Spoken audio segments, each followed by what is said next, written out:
Fibery Foods and Hydrogen Theater proudly present the next thrilling installment in the star-spanning, reality-warping saga, Gauntlet Duty. And remember, with Fibery Foods, you don't have to worry about anything in the kitchen. We even provide leasing options for fully functional kitchen automatons capable of preparing delicious 4-course meals in a fraction of the time you would have to invest yourself. You provide the raw materials and tools it needs, and your automatons won't stop until your dinner is prepared to your exact specifications with slavish devotion and dispatch.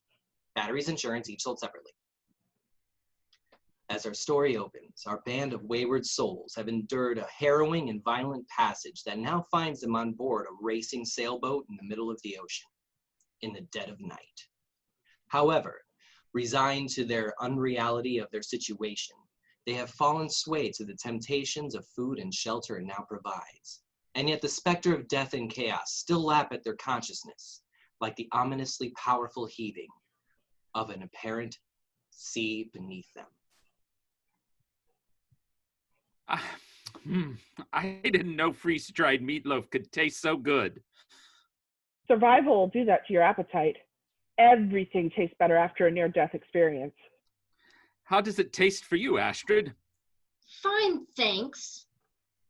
Don't needle Astrid, grandfather. I wasn't... You were. Leave her alone. None of this is her fault. Whose fault is it? That's the wrong question to be asking right now. Okay, well, here's another. If you dislike me so much, how come you're so concerned about what happens to me? What are you talking about? I want to know why you're so concerned for my welfare, Snap. Can't I just be generally altruistic? After telling me how much you dislike me, you nevertheless went out of your way to tell me to run in the scenario of Dr. Slug. Why? Altruism. Kindness? And when I was fighting Astrid, and she threatened me, you killed her. I'm not proud of that. Sorry, Astrid. You killed me for the wrong reasons, but that's okay. What? Pop ignores this bombshell, hot on his own chase. I wasn't saying you were, but each time we've been in a full-blown crisis, you've intervened on my behalf. That kind of altruism from a stranger is almost unheard of, and the odds of it happening to me are even greater, given your stated preferences. I didn't... You're a plant, a guard, a minder, you're a merc. What have you got to lose by telling me the truth? I can pay you more than whomever hired you. You hired me. No, I didn't. Your organization hired me. That's why you couldn't charter a private ship. No one can. Not even you. Interstellar travel isn't like riding the bus, and even if it was, they'd still want someone capable shadowing you. I'm not surprised. Thank you. You're fired. I'm sorry, what? I can't stand all this killing. Any killing you do from now on is on you. Thanks.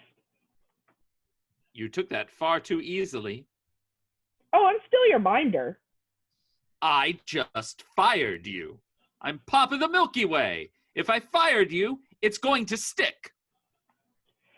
Okay, let's follow this. Somehow you get killed and I survive, and what do I tell your people? Oh, he fired me, so it's not my responsibility.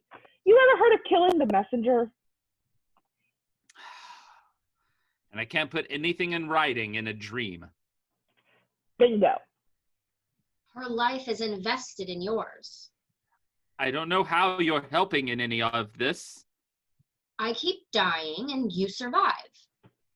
Get us out of here. I wish I knew how to do that. You don't know how? Why didn't you say so before?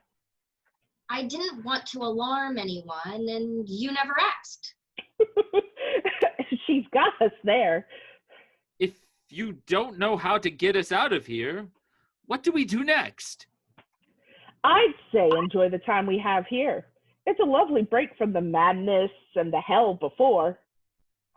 Giant birds, mad scientists, schizophrenic virtual realities. Snap has a point, Grandpa. I still mine. You do. You just don't know how to explain it. Exactly. We're going to get it out of you. Yes. Are we alone on the boat now? I'm not sure. You didn't want to talk about that either, and no one asked.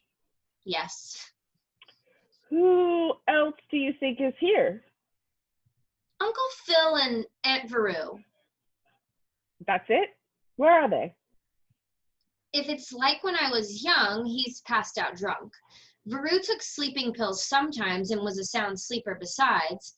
I was always the night watch. May we have a tour? We have to be quiet. Try not to talk.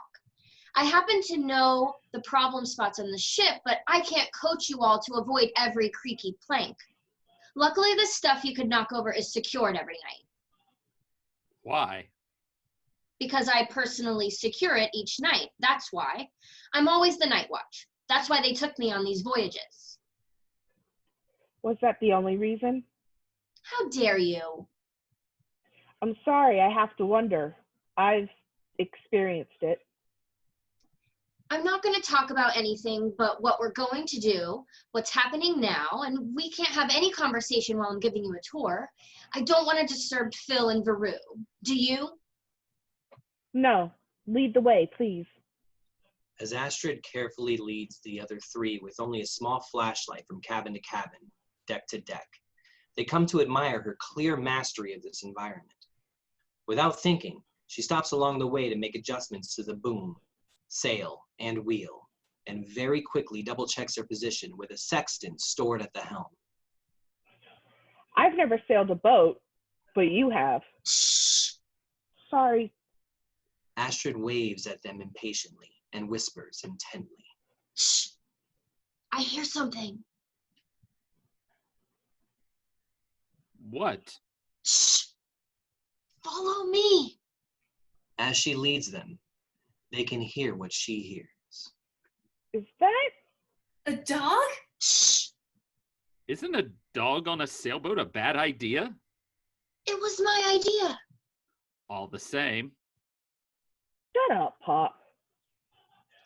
At last she comes to a large cabinet and opens it to reveal a small, pale dog.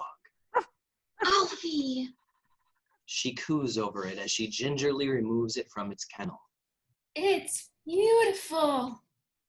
I was hoping he wouldn't be here. What's that supposed to mean? The question hangs in the darkness as they hear the wind, as if an answer suddenly increase, as they feel the air pressure change with the imminent storm. What lies in store for these four as they are drawn together to face a trial by nature none can fathom? Tune in next week for the titanic continuation of Gauntlet Duty. And folks, pesky surprise guests come in all shapes and sizes. That's why you have a comprehensive assortment of accommodations for the impromptu dinner party for any kitchen and budget. This week, we're talking about sacrifice. Live, human sacrifice. The next time you have a Mayan king over without warning, demanding a child's fresh heart as tribute, try our handy, fibery foods sacrificial altar. Designed for easy storage when not in use. It fits right beneath the fibery foods fold-away ironing board. This miracle of killing design gives you the speed of preparation and execution. Special soundproofing curtains, adaptable to any size window or door, makes discretion a breeze, while you can use the stove space with its existing backsplash designs to keep cleanup to a minimum. And the altar isn't just for Mayan rituals. It works perfectly well for voodoo and satanic rituals, and many more as well. With the fibery food sacrificial altar, the success of your dinner party will never be in doubt. Fibery Foods, a solution for every problem you can face in the kitchen. Sacrificial victims not included. Go to our website and visit our frequently asked questions page for more information.